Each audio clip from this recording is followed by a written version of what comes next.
Buenas. Mi punto es relacionado a la instrucción de un expediente y a los elementos esenciales de un expediente.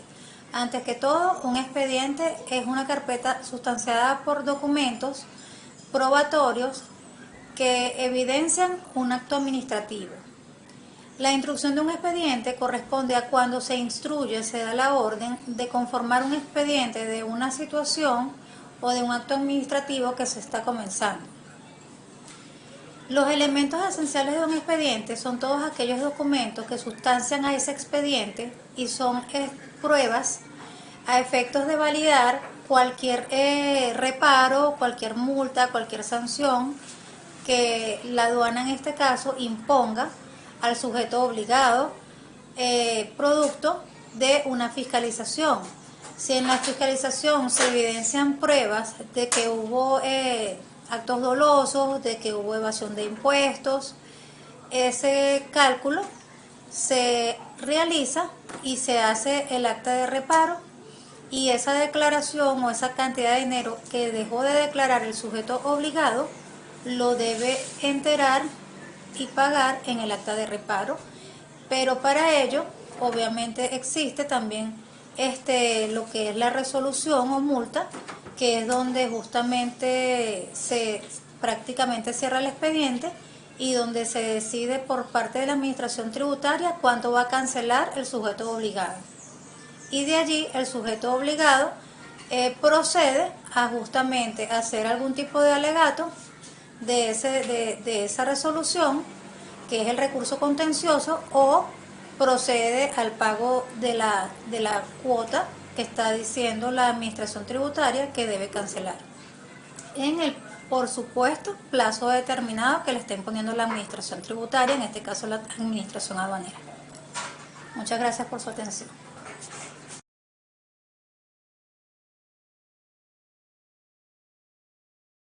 Siguiendo la secuencia, la providencia administrativa es un acto dictado por la administración pública y sigue su jerarquía, decretos y resoluciones que pueden ser de carácter particular o general.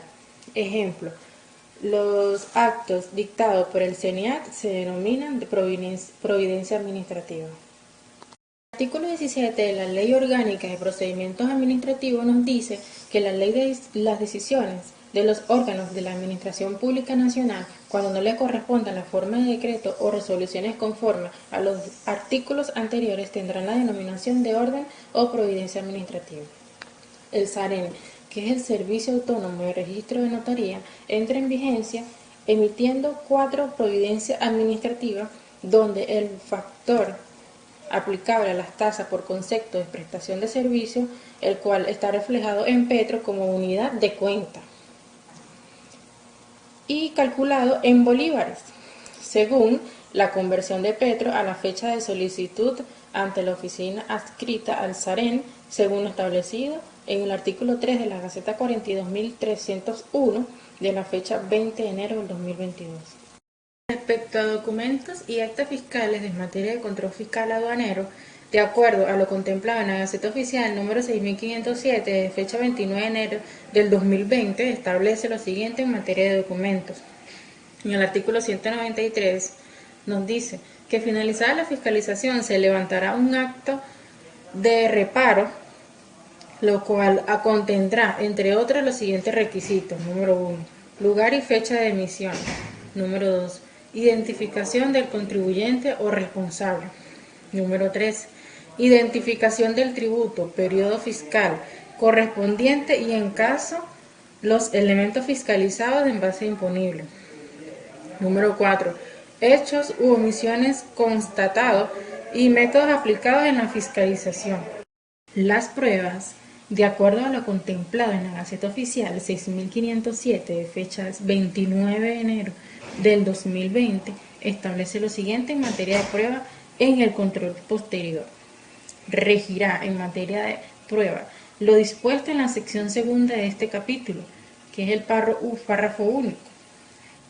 El lapso previsto en este artículo no limitará las facultades de administración tributaria de promover y evaluar en cualquier momento las pruebas que se estime pertinente.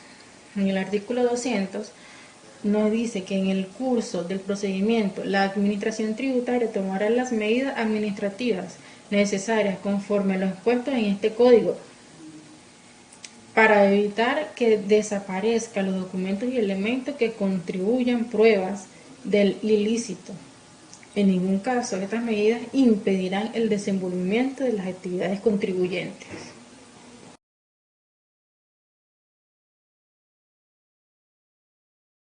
Dando continuación, hablaré del reparo o ajuste de impuestos.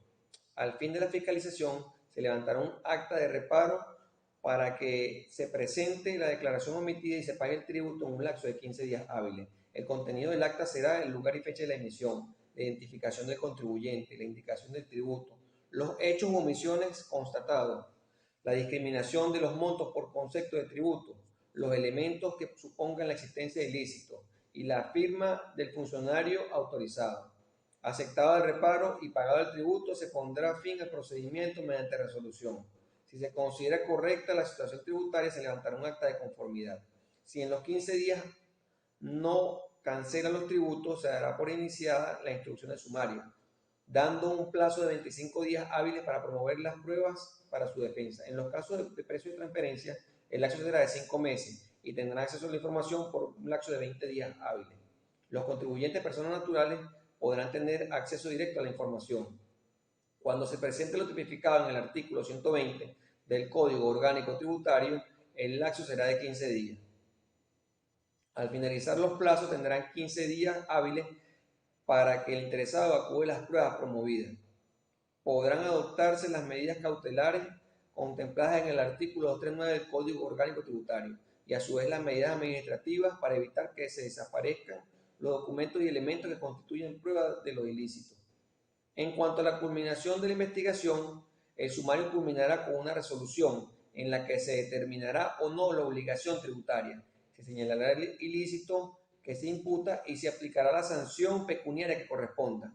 La resolución contendrá los requisitos similares a los del acta de reparo, añadiéndole además lo siguiente: la apreciación de las pruebas y de las defensas alegadas, los fundamentos de la decisión y los recursos que correspondan contra la resolución. La Administración Tributaria tiene un año después de vencido el lapso para presentar el escrito de descargo a fin de dictar la resolución culminatoria del sumario. De lo contrario, quedará concluido el sumario y el acta invalidada. Cuando se presente lo tipificado en el artículo 120 del Código Orgánico Tributario, el lapso será de 180 días. Si se trata de un ilícito con pena restrictiva de libertad, se enviará copia certificada del expediente al Ministerio Público. El plazo en materia de precios de transferencia será de 2 años. El afectado podrá interponer recursos administrativos judiciales contra la resolución del sumario.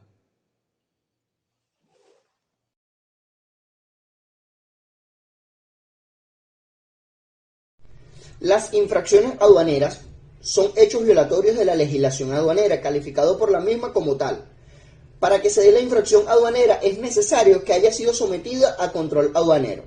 La Ley Orgánica de Aduanas del año 2020 establece en el artículo 150 que corresponde a los funcionarios actuantes el reconocimiento y la aplicación de multa a los consignatarios. En el artículo 151 encontramos de que los funcionarios de la administración aduanera encargados de realizar el control aduanero posterior y permanente son competentes para aplicar multas y apreender mercancías. En el artículo 177, numeral 4, encontramos de que cuando un embarque contenga mercancía no declaradas, con multas igual, triple de los impuestos de importación aplicables a dicha mercancía.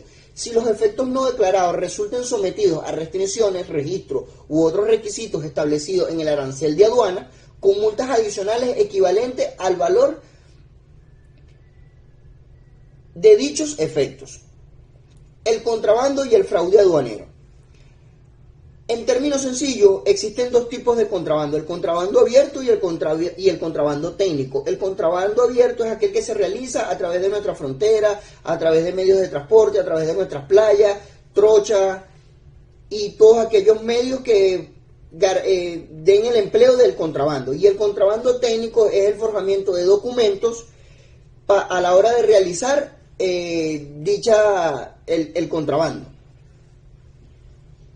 La ley de contrabando del año 2010 establece en su artículo número 2 que incurre en el delito de contrabando y será castigada con una pena de prisión de 4 a 8 años. Cualquiera persona que mediante actos u omisiones elude o intente eludir la intervención o cualquier tipo de control de la autoridad aduanera en introducción, extracción o tránsito de mercancías en el territorio. El fraude de aduanas, la administración aduanera puede incumplir su obligación de controlar el ingreso o salida de mercancías en virtud del error provocado mediante el engaño realizado por usuarios que de esta manera evaden o disminuyen el pago de las debidas contribuciones o sustraen el incumplimiento de requisitos señalados como obligatorios por la ley.